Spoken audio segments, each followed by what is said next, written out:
কাকে তাজিম করছো? বানু জুলেখাকে তাজিম করছি। পুতিফারের রাজমহলের আপনি তো বানু।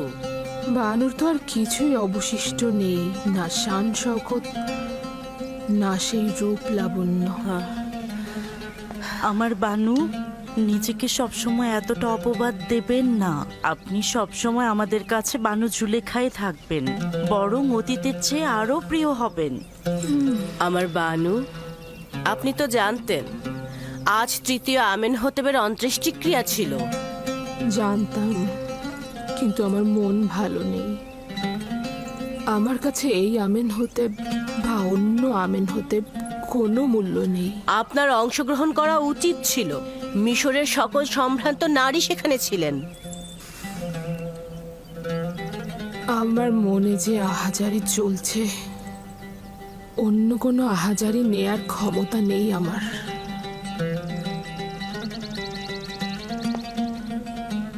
তাহলে আগামীকালের জাসনের কি করবেন?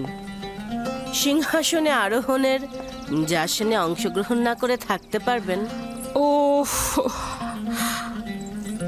আগামীকাল জাসনে যেতে বাধ্য আমি, কিন্তু এই বার্ধক্য লুকানোর জন্য সাজসজ্জা অলংকারাদি কিভাবে সম্ভব? উফ, আমি পারবো না।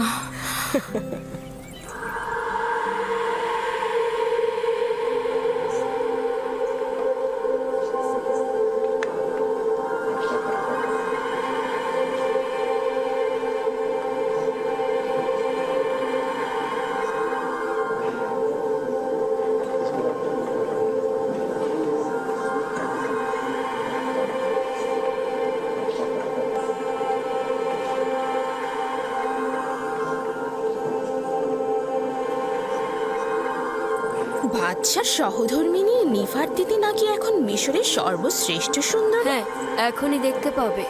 অসম্ভব সুন্দরী সে। নিভার্তিতির কথা আমিও শুনেছি, সে কি জুলেখার চাইতেও সুন্দরী? জুলেখার একই অবস্থা হয়েছে।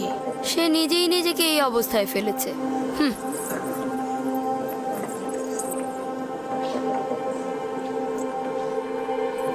আমি শুনেছি যে চতুর্থ আমেনহোতেব নাকি আমাদের আমন খোদা একেবারে বিশ্বাসী নয়। যদি বিশ্বাসী নাই হয় তবে কি করে অজ্ঞামোহর তার মাথায় মুকুট পরায়? এটা একটা আনুষ্ঠানিকতা, কোনো উপায় নেই। প্রাচীনকাল থেকেই প্রধান খাদেম আর আজিজে মিশর বাদশার মাথায় মুকুট পরিয়ে থাকেন।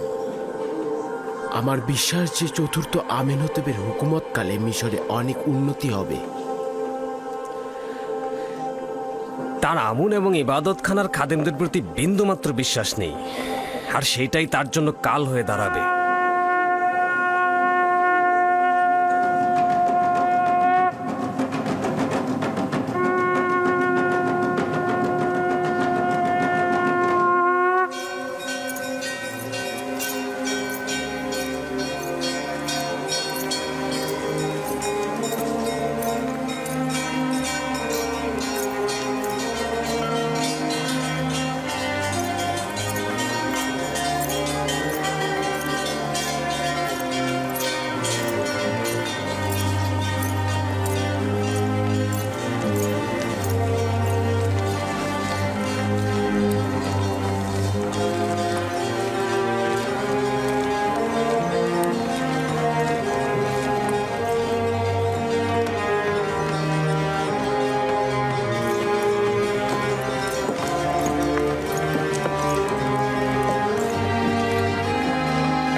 হে পবিত্র নীল নদ অববাহিকার প্রভু, হে প্রাচীন মিশরের গৌরব ও ঐতিহ্যদাতার প্রভু, হে মহান খোদা আমুনের অংশীদার। মিশরের সাধারণ জনগণকে কুদরত দানকারী, নীলনদকে বশ্যতা ও সুফল দানকারী, মিশরকে উচ্চ মর্যাদায় আসীনকারী এবং মজবুত ভিত্তি প্রদানকারী চতুর্থ আমেনহোতেপ আমাদের জওয়ান বাদশাকে সকল ফেরাউনের কুদরত এবং শস্য শ্যামল পবিত্র নীলনদ সহ মিশরের উচ্চ মর্যাদা ও সকল কিছুর উপরে তার আনুকূল্য প্রদান করুন এবং তার শক্তি বৃদ্ধি করুন। তাকে দুশমনদের মোকাবেলা করতে এবং মিশরকে উন্নতির শিখরে পৌঁছে দিতে তাকে হেদায়েত দান করুন এবং যোগ্য শাসক হিসেবে তাকে প্রতিষ্ঠিত করুন। একই সাথে তাকে আমুন খোদার প্রতি আনুগত্য আনতে সহযোগিতা করুন।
সাবাস সাবাস ইসমত, এই বাড়িটি নির্মাণে তুমি তোমার দারুণ দক্ষতা দেখিয়েছ। আমি পূর্বেও বাড়িঘর নির্মাণকারী ছিলাম, মিশরে অনেক বাড়িঘর তৈরি করেছি। আমরা কিন্তু সবাই তোমারই মতো। আমরা নিজেদের মতো করে দুনিয়াটা তৈরি করি, তারপর সব কিছু ছেড়ে ছুড়ে চলে যাই।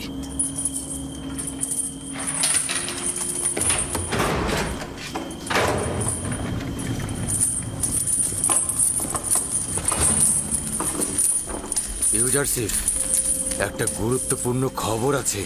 ইনসানদের জন্য দুনিয়াতে সবচাইতে গুরুত্বপূর্ণ খবর হচ্ছে মৃত্যু, তাই নয় কি? হ্যাঁ, তা তো ঠিকই। ইউজারশিপ, জনাব আমেনহোতেপ মারা গিয়েছেন এবং চতুর্থ আমেনহোতেপ সিংহাসনে বসেছেন। হ্যাঁ, রুটির ঝুড়ি খালি করার সময় আমি তা সিপাহীদের কাছ থেকে শুনেছিলাম। হুকুমতের তাকাত পাহনের ন্যায় স্থায়ী। সবসময় শুধু চালকগণই পরিবর্তন হয়ে থাকে। শুরুতে প্রথম আমেনহোতেপ, তারপর দ্বিতীয় আমেনহোতেপ, তারপর তৃতীয় আমেনহোতেপ, আর আজ চতুর্থ আমেনহোতেপ। আমি বাল্যকালে তাকে দেখেছি। ধারণা করছি সে অন্যদের চাইতে উপযুক্ত হবে। শুনেছ কি ইসমত, তৃতীয় আমেনহোতেপ ঘরবাড়ি ত্যাগ করে চলে গিয়েছেন। মিশরের সৈন্যবাহিনী সিপসালার হরেনহোবের নেতৃত্বে বছরের পর বছর অমূর্তের বিরুদ্ধে যুদ্ধের পর জয়লাভ করে মিশরে ফিরে এসেছে।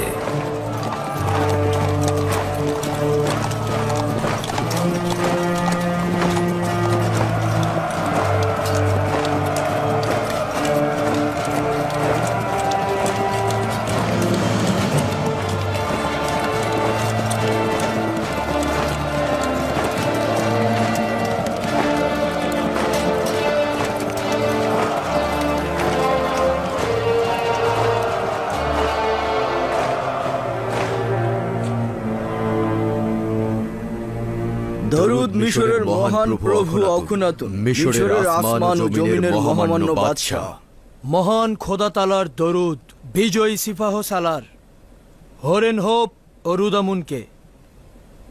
যদি মহামান্য বাদশাহ অনুমতি প্রদান করেন তাহলে যুদ্ধের একটি সংক্ষিপ্ত বিবরণী পেশ করব।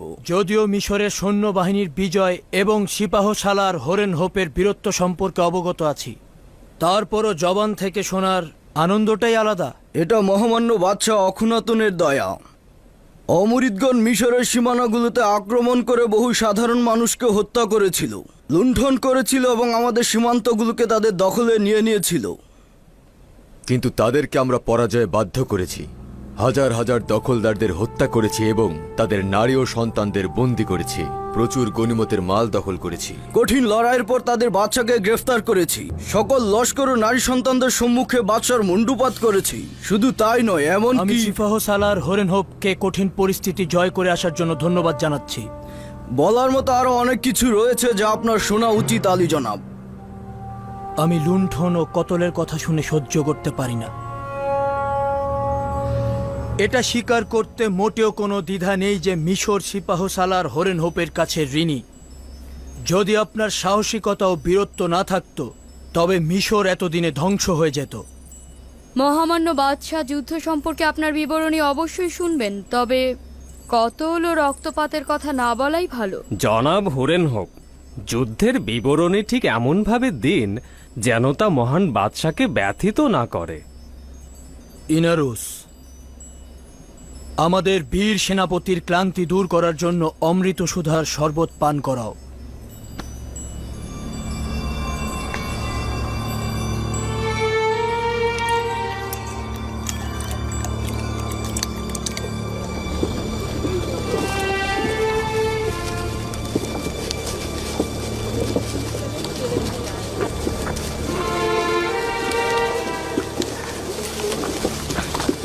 ওদেরকে দেখো, ওরা কত পরিমাণ গম চায় যে এত জীবজন্তু নিয়ে এসেছে। ওদের পেটগুলো দেখছো না? ওই পেটগুলো পূর্ণ করতে হলে বোরা বোরা গম দরকার। ওরা কারা? ওরা বাবেলিগণ, উত্তরের অধিবাসী। মনে হয় গম নিতে এসেছে। তার মানে এত পরিমাণ গম আছে যে ওদেরকেও দেওয়া যাবে?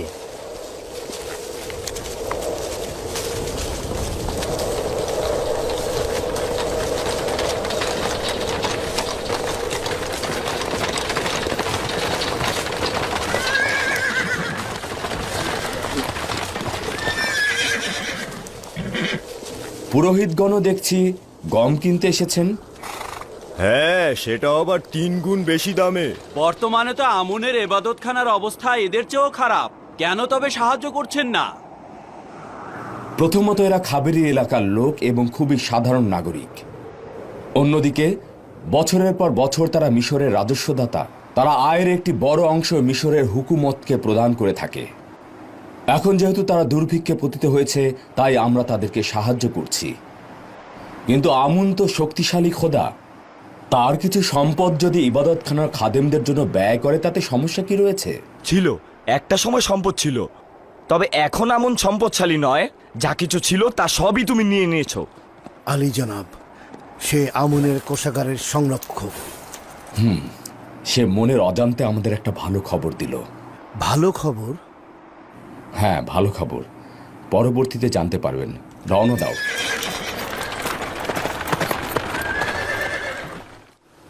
কোনো কোনো পয়গম্বর অন্য পয়গম্বরের চাইতে বেশি ফজিলত ও শ্রেষ্ঠত্ব অর্জন করে।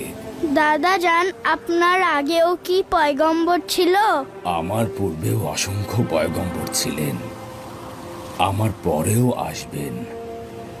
মানব জাতির পিতা হজরত আদম আলাইহিস সালাম, হজরত নূহ আলাইহিস সালাম ও আমার দাদাজান হজরত ইব্রাহিম আলাইহিস সালাম, ইউসুফ ও অন্যান্যরা আমার পরের পয়গম্বর হবেন। সর্বশেষ পয়গম্বর যিনি হবেন তার নাম আহমদ। সে আমার চাচা ইসমাইল আলাইহিস সালামের বংশধর। আব্বাজান, কোন পয়গম্বর সকলের চাইতে মহান ও শ্রেষ্ঠ? যিনি তার আধিপত্য সারা বিশ্বে ছড়িয়ে দেবেন তিনি। সকল আম্বিয়ায় একটি অংশের প্রতিনিধিত্ব করে থাকে। যেমন আমি আমার গোত্রের প্রতিনিধিত্ব করছি, কিন্তু একজন পয়গম্বর আল্লাহ তাআলার হুকুম আহকাম সমস্ত জাহানে ছড়িয়ে দেবেন। তিনি হযরত মুহাম্মদ সাল্লাল্লাহু আলাইহি সাল্লাম। বেনিয়ামিন কেন এখনো আসছে না? সে কি জানে না আমি তার অপেক্ষায় থাকি? চিন্তা করবেন না আব্বাজান, আমি এখনই তার খোঁজে যাচ্ছি।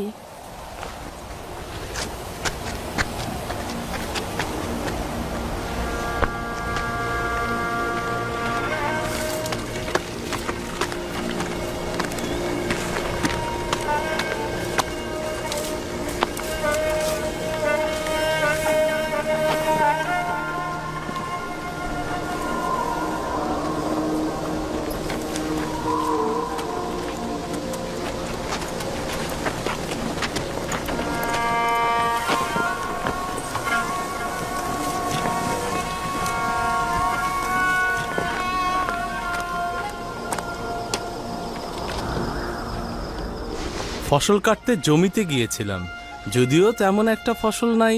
এটুকু না কাটলে তো না খেয়ে মারা যাব। ক্লান্ত ছিলাম, তাই ভাবছিলাম একটু বিশ্রাম নিয়ে তারপর আব্বাজানের দিদারে যাব। ভাই, তুমি তো জানো প্রতিদিন সূর্যাস্তের সময় আব্বাজান তোমার জন্য অপেক্ষায় থাকে। তাকে অপেক্ষায় রাখা তো মোটেও উচিত নয়। কখনো কখনো তো আমারও কাজ থাকে, তাই না? কাজে মশগুল হলে তো ভুলে যাই। কোনো ভনিতা করছি না। বেনিয়ামিন, বাহানা করো না তো। তুমি জানো না তোমার পিতার দিদারে যেতে হবে? কেন নয়, কেন নয়, অবশ্যই জানি, অবশ্যই জানি। ক্ষমা চাইছি বোন, আব্বাজানকে আর অপেক্ষায় রাখবো না। ঠিক আছে, চলো যাই।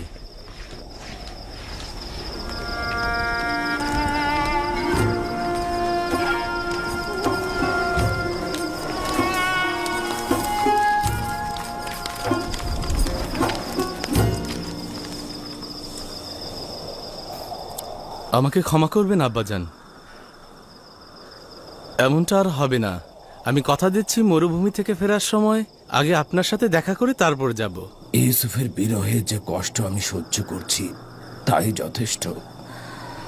তুমি আমাকে আর কষ্ট দিও না পুত্র। যদি ইচ্ছাকৃত কষ্ট দিয়ে থাকি তাহলে যেন খোদা আমাকে ক্ষমা না করে।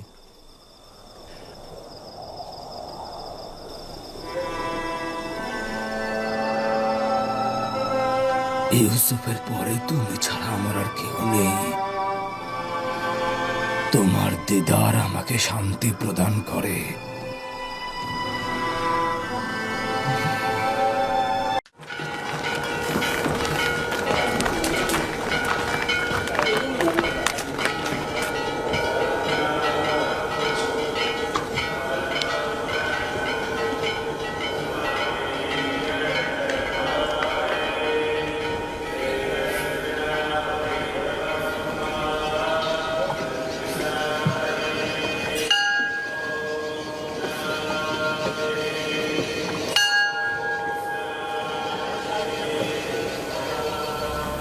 জনাব প্রধান বাবুর্চি, জনাব প্রধান বাবুর্চি, জনাব প্রধান বাবুর্চি আপুপিস, আমুন তোমার হেদায়েত করুক। দুরুদ জনাব অজ্ঞামোহরের উত্তরসূরি জনাব ত্রিমণি। আমুন তোমার ইবাদত গ্রহণ করবে। আমি তো জানি প্রধান বাবুর্চি আপুপিস তার প্রভু আমিন হোতেমের প্রতি ইমানদার। তো ইমানের কোনো পরিবর্তন হলো? আমার ইমান কোথায় আর আমেন হোতেমের ইমান কোথায়?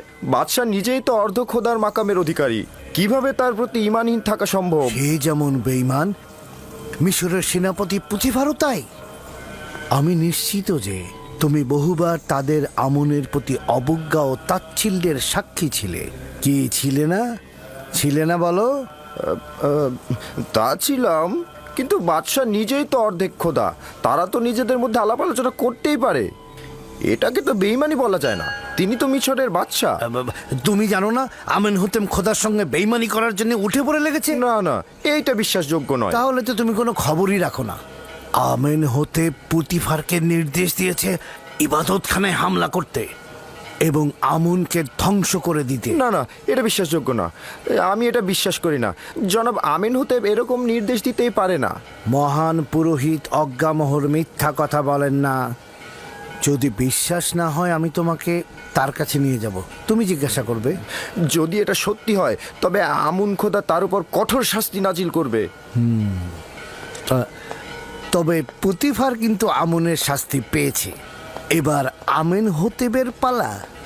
পুতিফারের স্ত্রী জুলেখা একজন ভিনদেশীর কাছে অপমানিত হয়েছে, এটা তো তুমি জানো, তাই না? আপনি কি বলতে চাচ্ছেন পুতিফার ও তার স্ত্রী আমুন খোদার অভিশাপ পেয়েছে? সন্দেহ পোষণ করো না, জানোই তো এই ঘটনা পুতিফারের মান এবং সম্মান জনসম্মুখে একেবারে ফুলন্ঠিত হয়ে গেছে। যদি তুমি ইচ্ছা পোষণ করো তাহলে আমি তোমাকে মহান পুরোহিত অজ্ঞামোহরের কাছে নিয়ে যাব। এটি আমার অনেক দিনের ইচ্ছা, আমিও যেতে চাই তার কাছে। খুবই ভালো, তবে আপাতত জনাব অজ্ঞামোহর এখানে নেই, তবে দিন তাশরিফ রাখা মাত্রই আমি তোমাকে তার কাছে নিয়ে যাব, ঠিক আছে?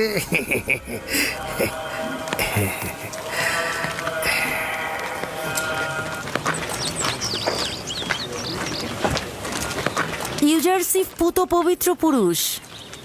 আমি শুনেছি বেশ কদিন যাবৎ জুলেখা তাকে নজরে রেখেছে এবং অসংখ্যবার তাকে মিলনের তাগিদ দিয়েছে, কিন্তু ইউজারসিফ মুখ ফিরিয়ে নিয়েছে। কিছুদিন পূর্বেও তাদেরকে একসঙ্গে দেখা গেছে। শহরের সবাই একথা বলা বলি করছে। সম্ভ্রান্ত পরিবারের মেয়ে, মিশর সাম্রাজ্যের দ্বিতীয় নারী, কিভাবে পারল এরকম জঘন্য কাজে লিপ্ত হতে?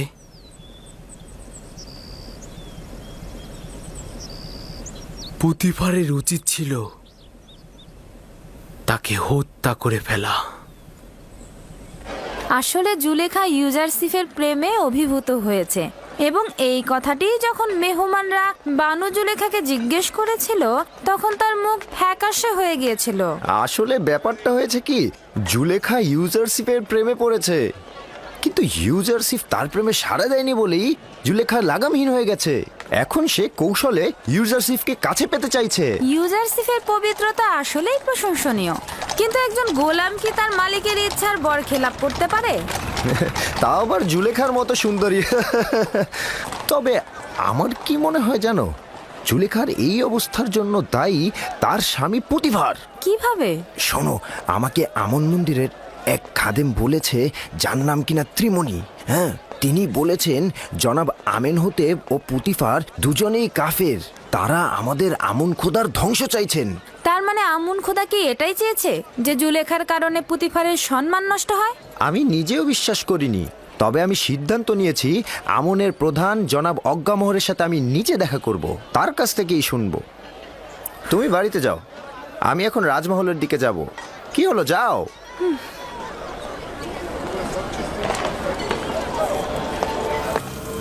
যে রূপ ভাবে নীলনদ পুনরায় জেগে উঠে, লতাগুলো আবার জিন্দা হয়, আবার অনুসারীরাও মৃত্যুর পরে আবার জীবিত হতে পারেন।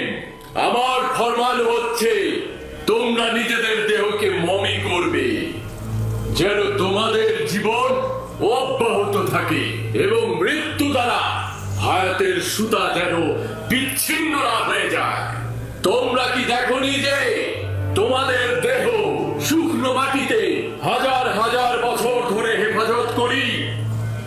এটি আমার বান্দাদের প্রতি বিশেষ ইচ্ছা যে আমাকে আনন্দিত করবে, নজরানা দ্বারা আমাকে খুশি করবে। আমি খুশি থাকলে তোমাদেরকেও আমি খুশি রাখবো। তোমাদের জন্য আমার অনেক কষ্ট করতে হয়, আর এই জন্য তোমরা আমার ইবাদতখানায় মূল্যবান হাদিয়া প্রদান করবে, যেন তোমাদের মৃত্যুর পরের দুনিয়া আমি অমর করে রাখতে পারি। দ্বিতীয়টি, আমি আমুন খোদাগণের খোদার প্রতি তোমার অবিশ্বাস দেখতে পাচ্ছি এবং তোমাকে তাজিমে ঈমানহীন দেখছি। আজ তোমাকে ক্ষমা করে দিচ্ছি, তবে এরপর থেকে তোমার গোপন ও চোরের ন্যায় দৃষ্টির শাস্তি হবে মৃত্যুদণ্ড। মৃত্যু ব্যতীত তোমার আর কোনো দ্বিতীয় শাস্তি হবে না। ক্ষমা চাচ্ছি, আমি ক্ষমা চাচ্ছি। খোদাগণের খোদা, আমুনের কাছে দুঃখ প্রকাশ করছি। আমাকে ক্ষমা করুন, আমাকে ক্ষমা করুন। আমি অনুতপ্ত, আমাকে ক্ষমা করুন, আমাকে ক্ষমা করুন। আমি তোমাদের বরকত দিচ্ছি এবং অমরত্ব হায়াতের নাসিব করছি। আমি তোমাদের উপস্থিতি থেকে বিশ্রামে যাচ্ছি, যাতে দেহ থেকে বেরিয়ে বিশ্রাম দ্বারা বান্দাগণের হৃদায়ত উষ্ণের রং এবং নিজেকে বান্দাগণের হৃদয় ও রুহের কার্যাবলী তদারকি করার জন্য এবং পরবর্তী দিনের জন্য নিজেকে প্রস্তুত করতে পারি।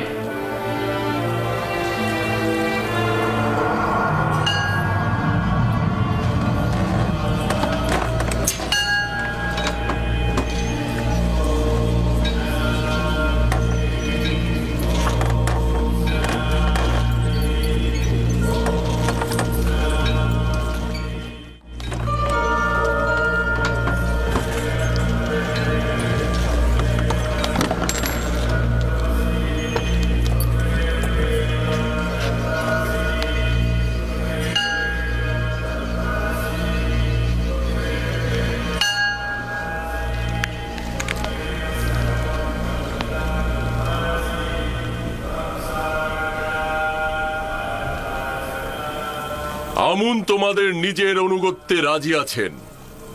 মন্দির ও মন্দিরের খেদমতগারদের ভুলে যেও না। নিজেদের হাদিয়া ও নজরানা দ্বারা আমুনকে সন্তুষ্ট করবে।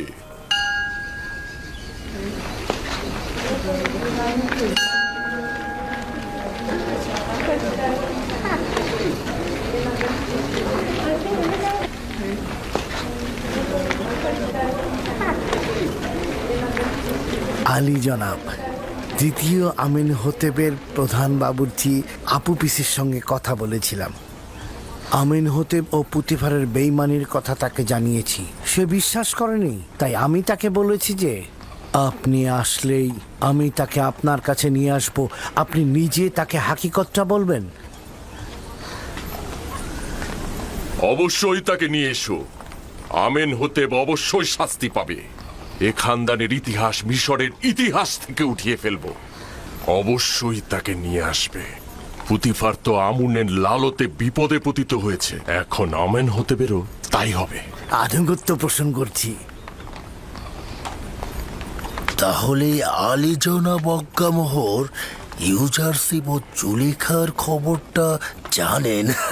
হ্যাঁ, পাদি আমনের কাছে শুনেছি। যদিও জুলেখার আমন মন্দিরের জন্য লজ্জাজনক এবং জুলেখার উচিত স্পষ্ট কথা বলা, কিন্তু এই ঘটনার জন্য পুতিফারকে সুস্থ শরীরে বাঁচিয়ে রাখা যাবে না। পুতিফারের দম্ভ পতনের পর এবার আমিন হতেবের পালা। আর আমিন হতেবের পতন হলে আমাদের আর কোনো দুশমন থাকবে না। এই ঘটনা পুরো শহর ছড়িয়ে দাও। পুতিফারের অবশ্যই অপমানিত হওয়া উচিত। জনগণের তাকে চেনা উচিত।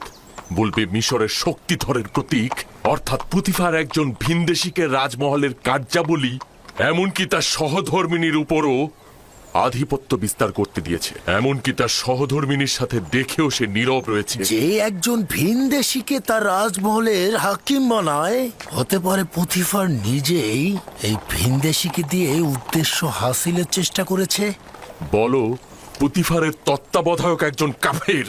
বলবে আমেন হতেব ও পুতিফার আমুন ও আমুনের ইবাদতখানা ধ্বংস করে দেবে। জনগণকে এই হুকুমতের বিরুদ্ধে ইন্ধন যোগাবে। পুতিফারকে খবর দাও, এই ঘটনার পূর্ণ বিবেচনার জন্য আমি তার রাজমহলে আসবো। যাও। ঠিক আছে জনাবে আলী।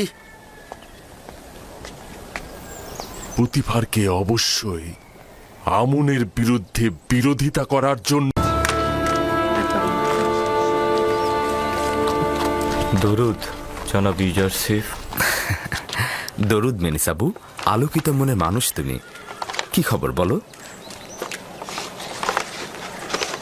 খবরগুলো মোটেও আনন্দদায়ক নয়।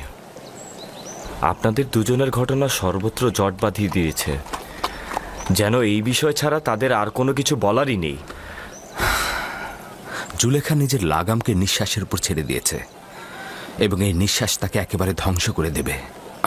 যদি না সে এখনই নোঙর ফেলে তাহলে সে খুব বড় বিপদে পড়বে। জনাব ইউজারসিফ, বানু জুলেখা কিন্তু অত্যন্ত সুন্দরী এবং অনেক চতুর। আপনি কিভাবে তার ফাঁদ থেকে পালালেন? আমি দোজখের আগুন থেকে পালিয়েছি, না জুলেখার কাছ থেকে। যার কাছে সুন্দর ও অতুলনীয় মাসুক রয়েছে তার তো কোনো জুলেখার প্রয়োজন নেই। যে ব্যক্তি কাল কিয়ামতের আযাব দেখতে পায় তার নিকট জুলেখা দোজখের আগুন ব্যতীত আর কিছু নয়। জনাব ইউজারসিফ, এই বন্ধ দরজাগুলো আর শিশুর কথা বলাগুলো কেমন ছিল? সবাই বলছে আপনি নাকি জাদু করেছেন। কেউ কেউ তো বলছে আপনি নাকি বড় জাদুঘর। এই সকল কিছু খোদা তাআলার আনুকূল্য ও মেহেরবানিতে হয়েছে। ক্ষণিকের জন্য ধারণা করেছিলাম আমাকে নিজের অবস্থায় ছেড়ে দিয়েছে, আর জুলেখার মোকাবেলায় আমি একেবারে একা।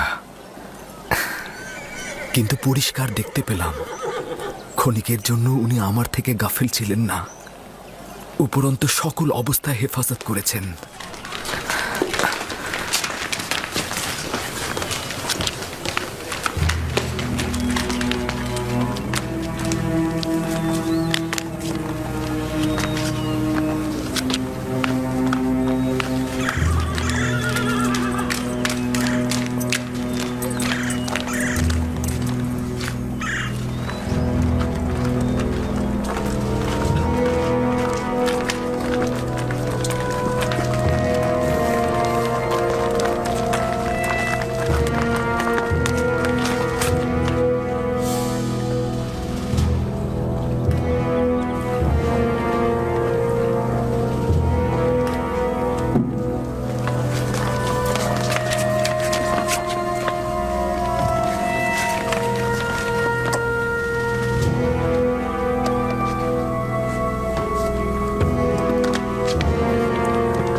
ওই বেয়াদবটা কে যে আমাকে তাজিম করেনি? সেই তো ইউজারসিফ। তাহলে পুতিফার কোথায়? আপনারা ইবাদতখানায় অপেক্ষা করুন, উনি এক্ষুনি আসছেন। আসুন আলী জনাব।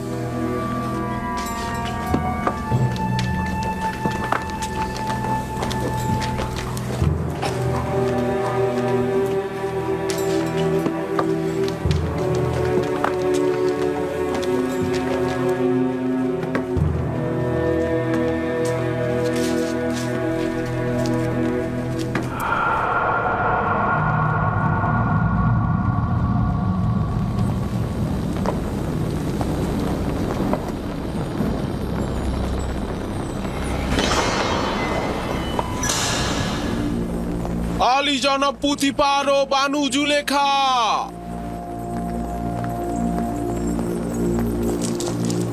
কি এমন হলো মিশর দেশের শ্রেষ্ঠ খাদেম আজ্ঞামহ আমার এই রাজমহলের ছোট্ট ইবাদতখানায় পা দিলেন?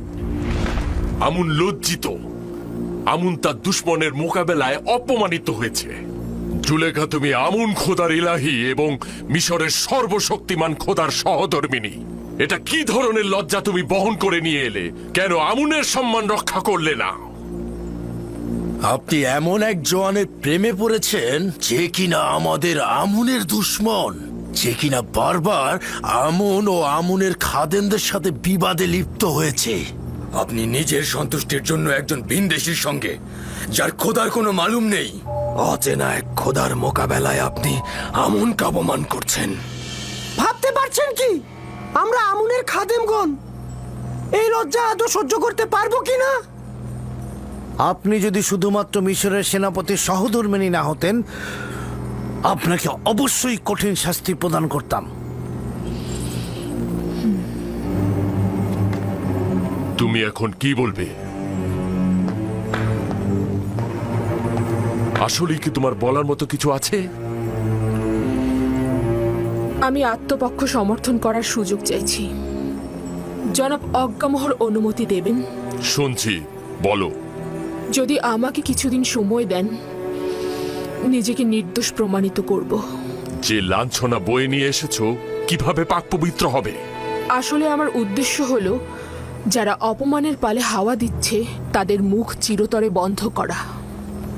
ঠিক আছে, দেখি তুমি কি করো। তুমি আমুনের সম্মান ধুলো লুটিয়েছো, সেটা তো আর কখনো ফিরিয়ে দেয়া যাবে না।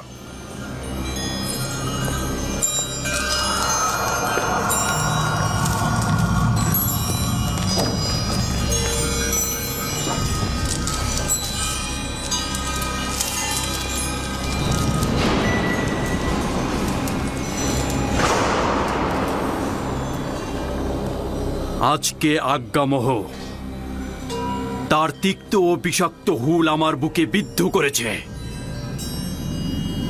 আজকে তুমি ওদের সুযোগ করে দিলে, নয়তো এক এক করে আমি ওদের সবার গর্দান কেটে ফেলতাম।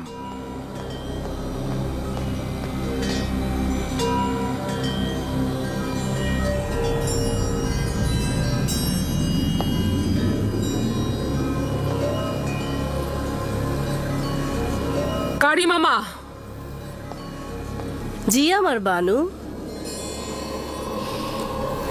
জাঁকজমকপূর্ণ মেহমানদারির আয়োজন করো এবং মিশরের সকল সম্ভ্রান্ত নারীদেরকে আমার এখানে আমন্ত্রণ করো। তাদের কিছু দেখাবো।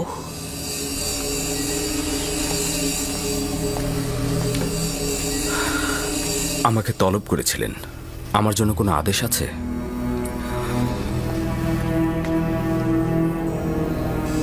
বেশি কিছু বলবো না, শুধু তোমার কাছে এইটুকুই চাইবো আমি, মেহমানদের সম্মুখে সুন্দর লেবাসটি তুমি পরিধান করবে, নিজেকে আকর্ষণীয়ভাবে সুসজ্জিত করবে, আর আমি যখনই ডাকবো ফলমূলের ট্রে হাতে নিয়ে মজলিসে প্রবেশ করবে।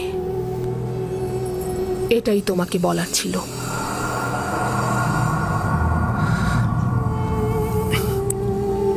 সমস্যা নেই, আপনার যেরূপ ইচ্ছা। তুমি এখন যেতে পারো।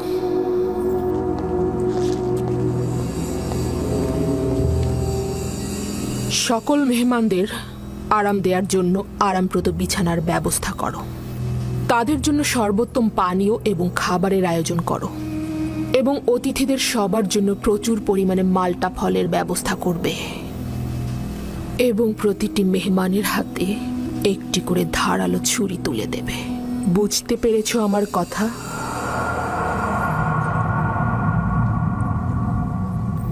আলী জনাব পুতিফারের অনুমতি চাইছি। কি হয়েছে? কি চাও তুমি? আমি প্রমাণ করতে চাইছি আপনি যতটা খারাপ ভাবছেন ততটা নয়। এই সুযোগটি আমাকে দেবেন? তোমার নিজের গুনাহের গ্রহণযোগ্যতা প্রকাশ না করে চেষ্টা করো নিজের ভুল স্বীকার করতে এবং নিজেকে সংশোধন করতে। আপনার কাছে বেশি কিছু চাইছি না। অনুরোধ করছি যে আগামীকাল মেহমানখানার পেছনে কিছুক্ষণ দাঁড়িয়ে থাকবেন এবং সেখানে যা কিছু ঘটে তার সাক্ষী থাকবেন। বিষয়টা কি? আমি সিদ্ধান্ত নিয়েছি মিশরের নারীদের মধ্যে নিজের মর্যাদা পুনঃপ্রতিষ্ঠিত করব। আমার তাগাদ গ্রহণ করুন। ঠিক আছে, গ্রহণ করলাম।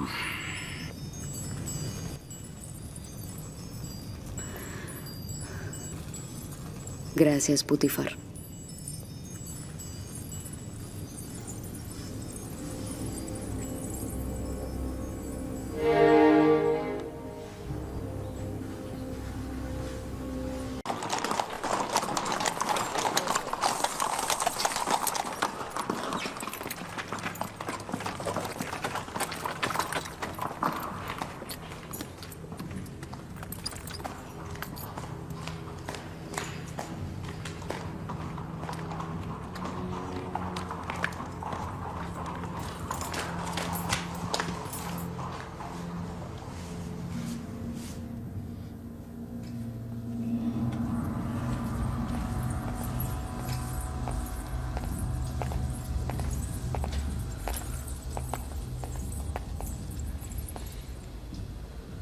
কি হয়েছে? নতুন কোনো মতলব এঁটেছো? আমার কাছে খবর এসেছে যে জেলখানা ইউজারসিফের অবস্থা অত্যন্ত পরিপাটি এবং সুবিন্যস্ত এবং খোশ মেজাজে রয়েছে। তোমার বলতে হবে না, এটা আমি আজ নিজের চোখেই দেখেছি। সে কারাবন্দী এবং কারারক্ষী দুইজনেরই চোখের মণি। কিন্তু সিদ্ধান্ত হয়েছিল জেলখানায় তাকে শাস্তি দেয়া হবে, তাই নয় কি? তুমি ধারণা করছো যে ইউজারসিফকে শেকল পরিয়ে তুচ্ছ তাচ্ছিল্য করে রাখবে? ভুল করছো। তুমি ইউজারসিফকে নিজের ফাঁদ থেকে নাজাত দিয়েছ। যে জাভিরা কারাগারকে ফুল বাগানে রূপ দিয়েছে সে শুধুমাত্র পুতিফারের রাজমহল নয়, সে কারাগারকেও খুব দক্ষভাবে পরিচালনা করছে। আমি একথা ভেবে খুব খুশি যে ইউজারসিফ তোমার ফাঁদ থেকে নাজাত পেয়েছে।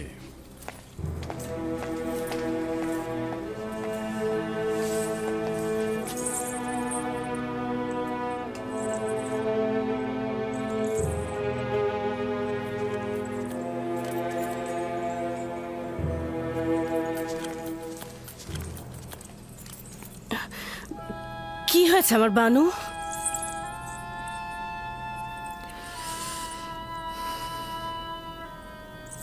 আমরা নিজেদের পরিকল্পনায় হেরে গিয়েছি। ইউজারসিফ আমার কাছে আত্মসমর্পণ করবে না। সে যেহেতু শাস্তিই পাচ্ছে না আমার কাছে, তাহলে কেন আত্মসমর্পণ করবে? এত সহজে পরাজয় মেনে নিলে কিভাবে হবে আমার বানু? তাকে হাতের মুঠায় আনার এখনো অনেক পথ আছে।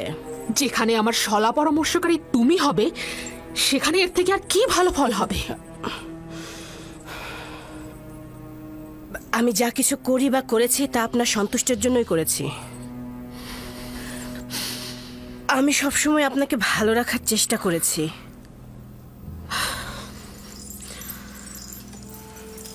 খুব ভালো। অসন্তুষ্ট হয়েও না। তোমার কাছে এখন কি সমাধান রয়েছে? ইউজারসিফকে খোশ মেজাজে থাকতে দিবেন না, তার ঘুম কেড়ে নিন। কিভাবে? জাভিরা কারারক্ষী প্রধানকে লোভ দেখান যেন সে ইউজারসিফকে অত্যাচার করে।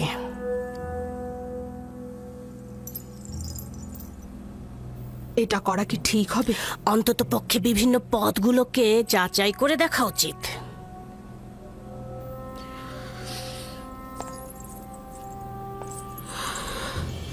যা কিছুই দরকার হবে করতে রাজি আছি আমি। আমার ইচ্ছা ছিল ইউজারসিফকে কারাবন্দি করে সীমাবদ্ধ করে ফেলবো।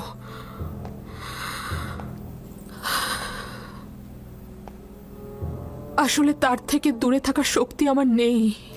যেহেতু জেলখানা ইউজারসিফের নিকট ফুল বাগিচা, সেহেতু সে আনুগত্য পোষণ করবে না।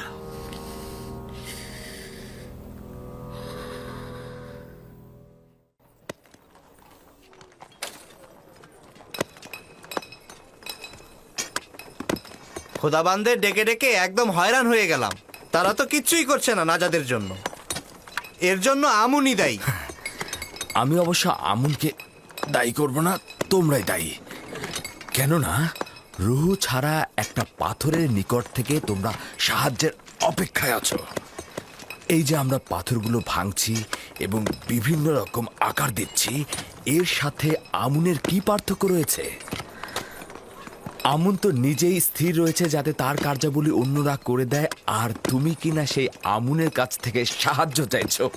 তাহলে আমাদের খারাপ সময়ে আমরা কার কাছে পানা চাইব? কে আমাদের পথ দেখাবে? সওয়াল করো, উপলব্ধি করো। এমন খোদা খুঁজে নাও যার পার্থিব কোনো প্রয়োজন নেই, যে সামর্থ্যবান ও শক্তিশালী, যে তোমাদেরকে নিয়ামত বর্ষণ করবে।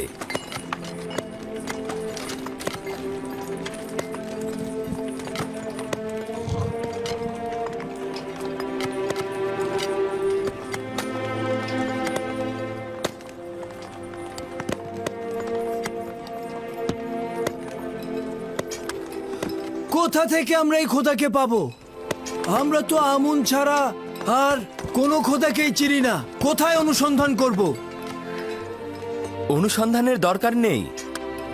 তিনি সর্বত্রই রয়েছেন। তুমি যে খোদার কথা বলছো, সে মানুষের ধন সম্পদ লুট করে না তো, কেড়ে নেয় না তো?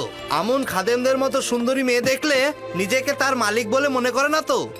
আমনের খাদেমগণের মতো তোমার খোদার খাদেমগণও জনগণের উপর জুলুম করে না তো? আমি যে খোদার কথা বলছি তিনি এই সকল কিছুর চাইতে ঊর্ধ্বে। তার নিজের প্রয়োজনে কাউকে নির্যাতন করতে হয় না। অত্যন্ত দয়ালু ও মেহেরবান আমার খোদা।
এই কিদামেনের সঙ্গে আমার কাজ আছে। কি হয়েছে তোর? আবারও দৌড়া খাওয়ার ইচ্ছে হয়েছে নাকি? গুরুত্বপূর্ণ আলোচনা রয়েছে। কি বললি? যদি গুরুত্বপূর্ণ কিছু না হয় তাহলে নিজেকে দৌড়া খাওয়ার জন্য প্রস্তুত রেখো। ঠিক আছে, আমি রাজি আছি। এসো। আপনারা এখনো পর্যন্ত ইউজারসিফের কথা শুনেছেন? না। তার কথায় কোনো সমস্যা আছে? পুরোটাই ভুল ত্রুটি দিয়ে ভরা। সে আসলে মহান খোদা আমুন ও মিশরের অন্যান্য খোদার প্রতি বিশ্বাসী নয়, তাদেরকে ঠাট্টা আর বিদ্রুপ করে। তুমি কোথা থেকে জানলে? তার কথাগুলো থেকে। তার কথাগুলোর কোনো ভিত্তি নেই। এক অদৃশ্য খোদার ইবাদত করে আর প্রকাশ্যে ওই একাত্মবাদী খোদার তাবলিগ করে। শুধুমাত্র একটু গোপনে তার কথাগুলো শুনলেই আপনি বুঝতে পারবেন। শোনো নিনিফার গুপ্তা, আমার দৃষ্টিতে ইউজারসিফ একজন অভিজাত ইনসান, আর সে অপরের প্রতি সাহায্য ব্যতীত তাকে আর অন্য কিছুই করতে দেখা যায় না। আর ও জাভিরা কারাগারে আসার পর থেকে কারাগার ও কয়েদিদের অবস্থা যেমন ভালো হয়েছে তেমন অপরাধও কমেছে। কিন্তু কয়েদিদের ইমানের ব্যাপারে কি বলবেন? আমি তাদের ইমানের ব্যাপারে চিন্তিত। ইমান না, তুমি কয়েদিদের উপর নেতৃত্ব ও কর্তৃত্ব প্রতিষ্ঠার চেষ্টায় আছো, ইমান নয়। যদি ইউজারসিফের সাথে ঝগড়া বিবাদে লিপ্ত হও অথবা তাকে অবজ্ঞা করো তাহলে কঠিন শাস্তি পাবে।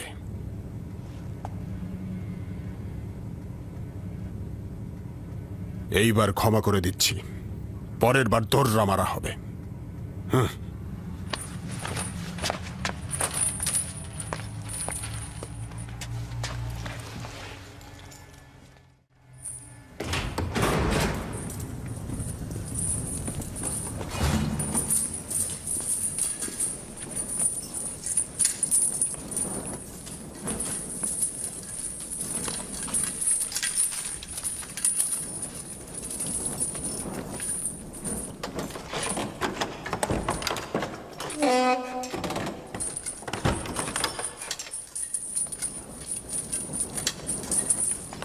এই নিনিফার, জনাব কিদামিনকে কি বলতে গিয়েছিলে তুমি?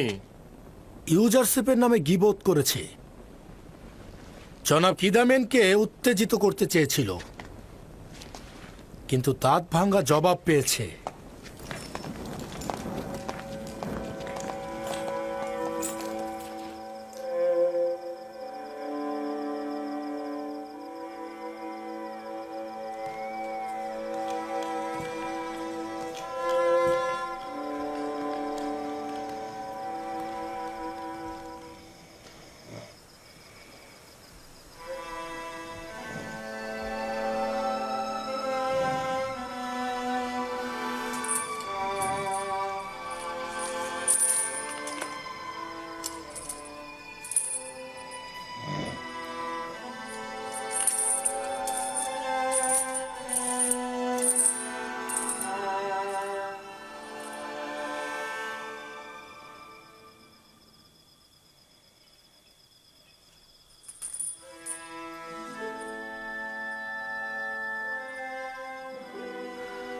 শুনলাম জনাব কিদামিনের কাছে আমার নামে গীবত করেছ।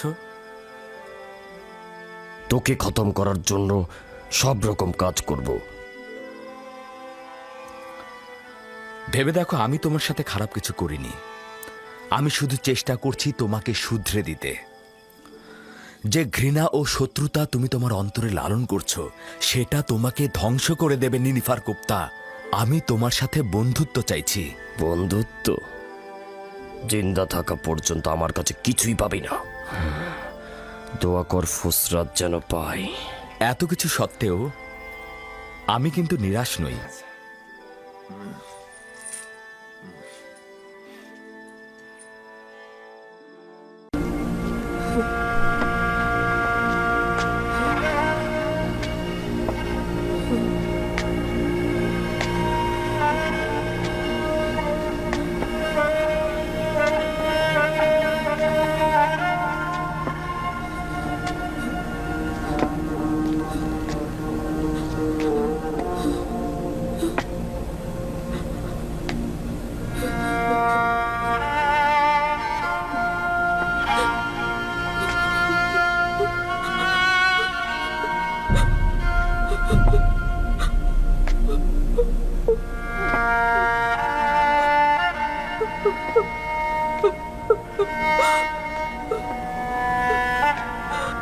ইউজারশিপ!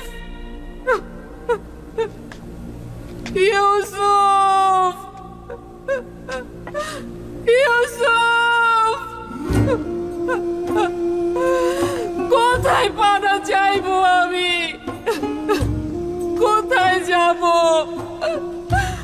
এই দৃষ্টিহীন চোখ নিয়ে কোথায় যাব আমি? কোথায় যাব? ইউসুফ! কতটা অবিশ্বস্ত তুই, কতটা পাষাণ হৃদয়ের। আমি তোর খোদার কাছে তোর নামে বিচার চাইব। দেখ কতটা কষ্ট বয়ে এনেছিস।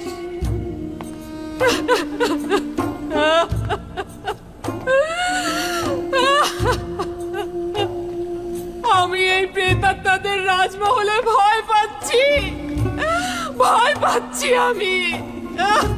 আমি কোথায় যাব? কার কাছে সাহায্য চাইব? এটা পুরুষত্ব নয়, এটা প্রেমিকের আচরণ নয়। একাকিত্ব আর নির্জনতা কতদিন পর্যন্ত সহ্য করব?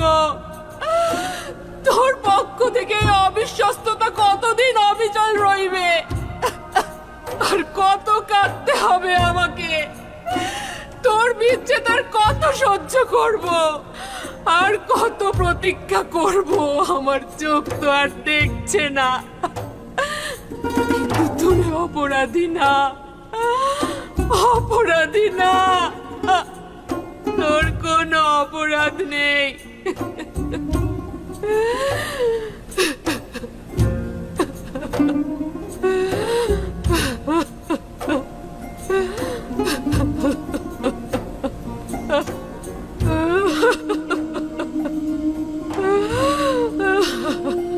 আমার হাল হাকিকতের খবর তো তোর কাছে নেই।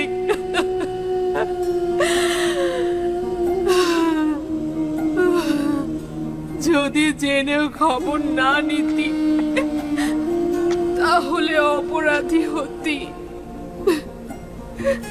কিন্তু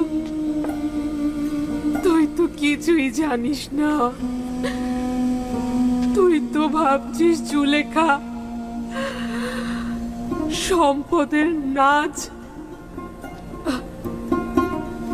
আর নেয়ামতে ডুবে আছে। আনন্দ ফুর্তিতে কাটছে জুলেখার জীবন। আসলেই তো তুই এমন কাউকে কেন স্মরণ করবি যে তোকে বছরের পর বছর কারাগারে রেখেছে?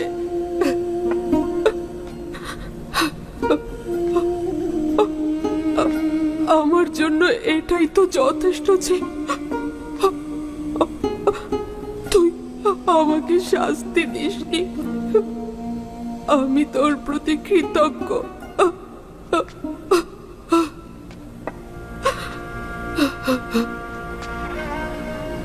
তোকে এত ঘৃণা করেছি আর অপমান করেছি আমি, তারপরও কোনো শাস্তি দিসনি আমাকে। কিন্তু এর থেকে বড় শাস্তি আর কি হতে পারে? আমার শুধু এটাই চাওয়া যে সকল বিপদ হতে, সকল দুশ্মনের হাত থেকে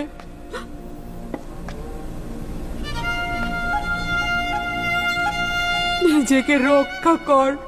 ভালো থাক তুই, অনেক ভালো থাক, অনেক ভালো। সবার ভালোবাসা অক্ষুণ্ণ থাক তোর উপর।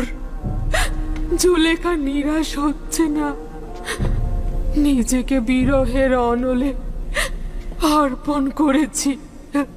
বাকি জীবনটা বিরহে কেটে যাবে। তোর প্রতীক্ষা করে করে বাকিটা সময় কাটবে আমার। প্রতীক্ষার প্রহর কেটে যাবে, এভাবেই কেটে যাবে আমার জীবন। প্রতীক্ষার প্রহর কেটে যাবে।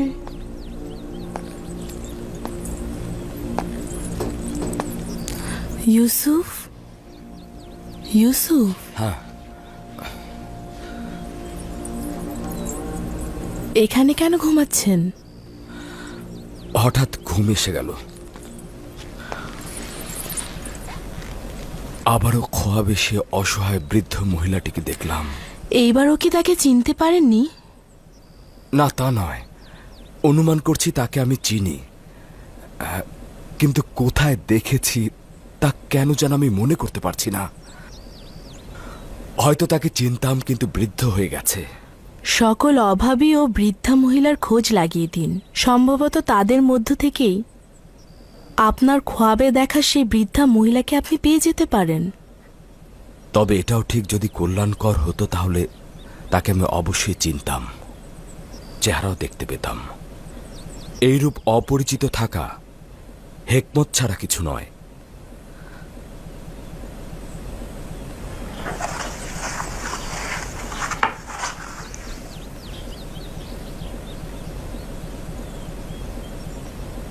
অজ্ঞামোহর ও ইবাদতখানার খাদেমগণ অখুনাতুনের কাছে অভিযোগ করতে আসছেন, আর মহামান্য বাদশাহ অখুনাতুন মনে হয় তাদের একাকী মোকাবেলা করতে চাইছেন না।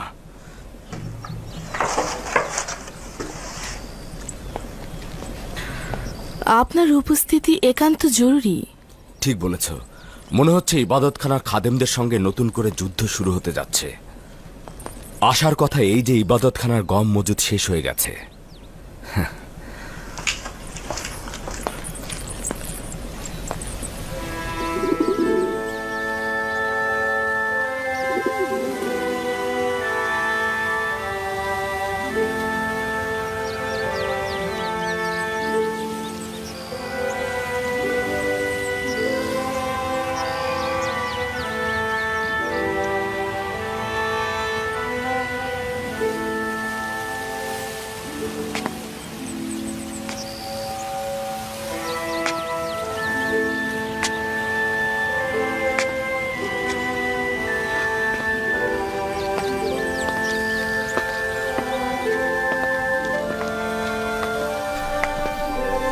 তোমরা এখানে কি করছো?